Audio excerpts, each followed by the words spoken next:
You ask Tiger to calculate. This deals with finding the midpoint between 2 points.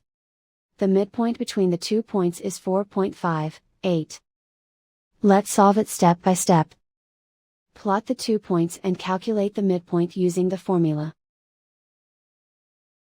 The coordinates of point 1 are, x1 equals 8, y1 equals 72. The coordinates of point 2 are, x2 equals 1, y2 equals negative 56. PM represents the midpoint of the 2 points.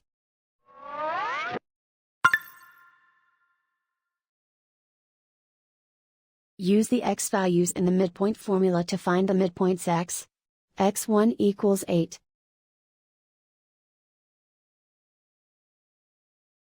x2 equals 1.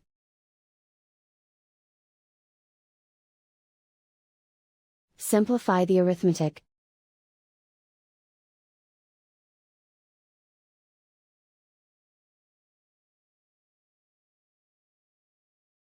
Use the y values in the midpoint formula to find the midpoints y.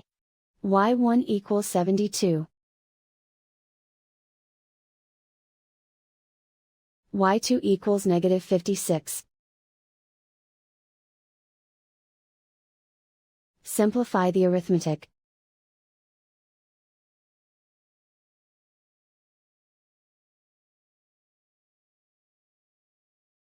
And so, the midpoint is 4.58.